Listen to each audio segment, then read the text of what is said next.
Hello YouTube, this is Chuck, and it's almost 5 o'clock in the afternoon on Friday the 26th, and as you can see, I'm sitting in my van, and my van's parked over here, and it's a little spot where I store it, and the lighting's usually pretty good here in the afternoon, so this is a good place to get my thoughts together and talk to you folks. And anyway, I had a couple of my subscribers ask me if on this last trip, if I had any activity regarding the Sasquatch people.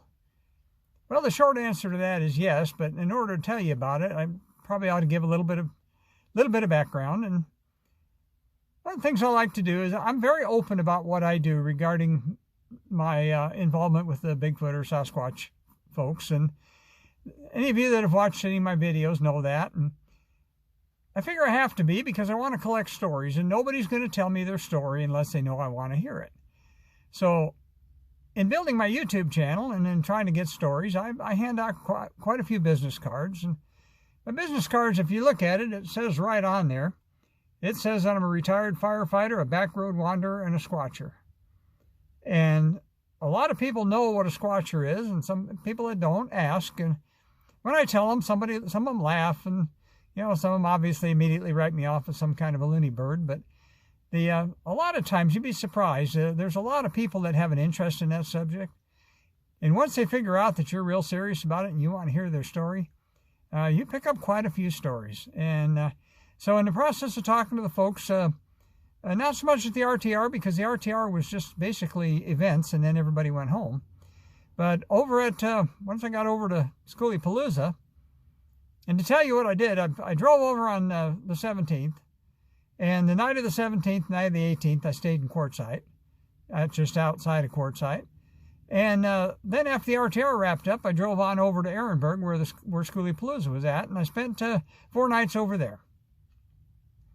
So in talking to folks, once you breach the subject, people are either interested in it or they're not. And I find out that a lot of the people in the van community and the schoolie community, they're not quite as judgmental as a lot of other people are, and they're a little bit more open to stuff. And I had quite a few people ask me questions, and I picked up quite a number of stories. I picked up, one couple I talked to had an excellent story about a friend of theirs who was on a ranch up in, I believe it was Montana, and had a real solid daytime sighting. That was pretty amazing. And so the behavior was a little bit different than what you'd expect, and I think I know what happened. I told them what I think was going on, and what it was that they were out riding horseback, and they topped over a little ridge, and here's a rock, and laying on top of the rock in the sun, here's a pretty good size Sasquatch, and he's leaning back with his arms behind his head, and said had a piece of grass sticking out of his mouth, and he just kicked back and enjoying the sunshine. And really shocked them, of course, and so they immediately turned the horses back. And one of the reasons that caught their attention, of course, is the horse was acting a little strange. But anyway, what probably was going on there is they were probably pranking him, and there was probably a whole bunch of them there. And that one decided to go full solid and give him a show, and so he did the old lounging back, like something like we would do, and there was probably a bunch of other cloaked ones standing around there just laughing their butts off at this human and the reaction of the human to seeing him. And because they're bigger, stronger, faster, and smarter than we are. But I picked up a number of stories, and I had quite a number of people that had questions. But I guess the question is, did I have anything happen? And the answer to that is yes. The morning of Sunday, which I believe that was the 21st. I usually get up around 5 and put on the coffee and sit there and wait with the heater on and wait for daylight to come. And so I was sitting there about it was probably 7:30 by that time, and I'm sitting there just kind of relaxing and enjoying the solitude and enjoying the fact that the drum beats from the music people had finally gone to bed, and there was no thump thump thump going on in the background. And anyway, and I got what I call the "hi, we're here" tingle, and I've talked about that many times. And so I responded back to that, and I actually had somebody talk to me, and I asked him, asked him what his name was, and he told me his name was Tamo'RACK. And the way he pronounced it, the emphasis was on the third syllables, on rack. So he didn't want to be Tamo'RACK. He wanted to be Tamo'RACK. And I understand some of them. I've had that happen before, where some are pretty sensitive on pronunciation. And I don't know what that means in their language, or if that, I know in Navajo, for example, where you put the emphasis in a word can totally change the meaning of the word. So, but anyway, he told me that, and he told me he was a male. And I like to ask them how old they are, and the reason for that is I want to know if I'm talking to a juvenile or if I'm talking to an adult. And they're a little bit sensitive about your prying. And so what I always do is I always tell them why I want to know. I say, I just want to know whether or not I'm talking to a juvenile or an adult. I don't mean to be rude. And normally they respond pretty positive to that. Well, Tamo'RACK told me he's 36. And so I asked him how many of them were there. And remember, this is like 7:30 in the morning. It's kind of an odd time. But he told me there were 7 of them there.